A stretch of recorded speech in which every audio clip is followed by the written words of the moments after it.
I'm so hungry I can eat a kid. I'm so hungry right now I can eat a kid. I'm so hungry. Oh man, I'm so hungry right now I can eat Tony the Tomato. What the fuck are you talking about? Your mom just said you only have one plate right now. I'm so damn hungry. I'm so damn hungry I can eat Kirby right now. Kirby, the dog. I'm so hungry I can eat my Uber driver. I'm so hungry I could eat a Blake trend, right? What that has turned into has really brought up a lot of stuff. I'm so hungry I can eat my cable, dude. Well, dude, thank you for bringing me my gummies. But I finished them. And with that being said, I'm just really, really, really extremely hungry. Like, I'm so hungry I can eat a kid. I'm gonna eat kids. Kids are not eating. There is a darkness slithering under the surface of a society, and there is a quiet compliance with this in the form of jokes, in the form of trending memes, right? Things that were deemed unacceptable and nightmarish are becoming unveiled right before our eyes, and a lot of people are accepting it. And I'm speaking about this current trend that is I'm so hungry. I put in a short clip prior to this so that you can get the gist of what I'm talking about. So the I'm so hungry trend, there's a lot of laughs in regards to this. People are speaking to children. I'm so hungry I could, you know, consume a child. I could eat a child or a dog or a pet, just all these things. And although people are getting their little laughs about this, we have to realize that we're coming into agreement with things that are actually going on. And oftentimes there is a lot of laughter before the fall. And many of us are beginning to see it. Not only when it comes to children, teenagers, adults, even, posting these videos, joking about, what they could eat because they're so hungry.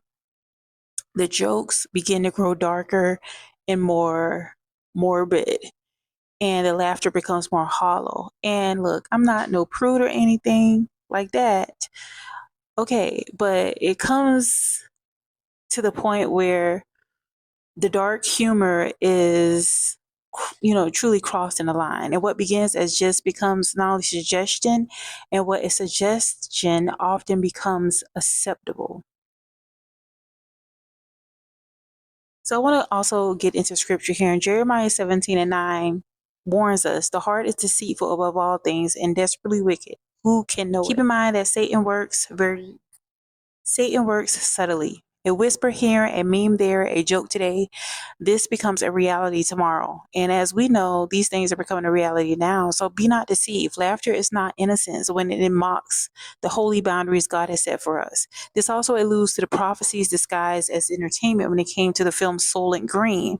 That is a old dystopian movie that was deemed fiction, but fiction often tells the truth better than the evening news. And in that world, desperate, hungry people unknowingly ate the unalive, repackaged as food.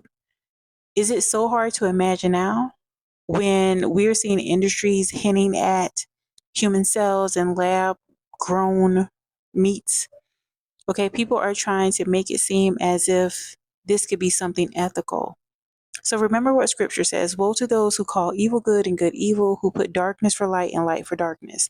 And that is from Isaiah 5:20. So the warnings are not just for a distant future, something that's very far-fetched. These warnings are here now because we're beginning to see that there is a silent cry when it comes to things that are happening to people in general, but in particular to children.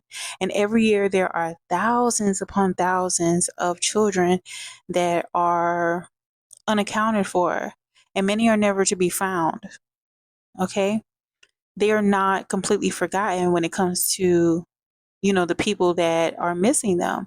But the world is becoming more and more desensitized to the darkness in the form of alluding to certain things that the Bible has forewarned as grim days. Scripture says, you shall eat the fruit of your womb, the flesh of your sons and daughters, whom the Lord your God has given you, and in the siege and in distress with which your enemies shall distress you. That's for Deuteronomy 28:53. So we would be fools to think that these things that are prophecies could never come true again, because we're actually seeing a lot of these things come to pass.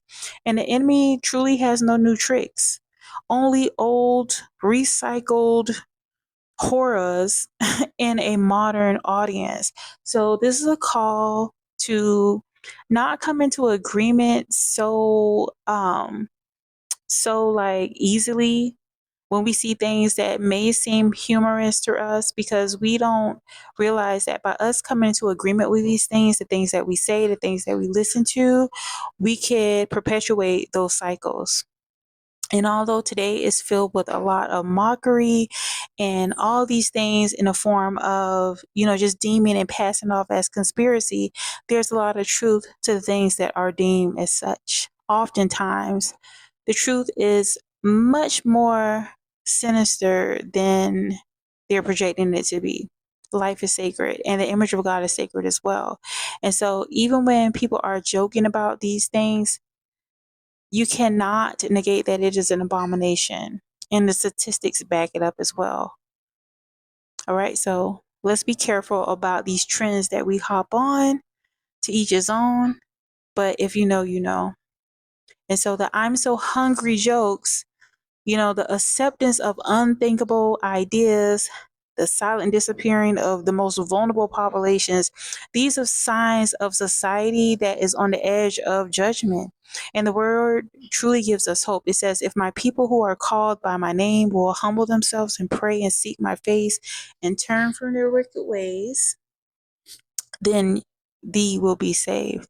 So take it for what it's worth, but just be very cautious.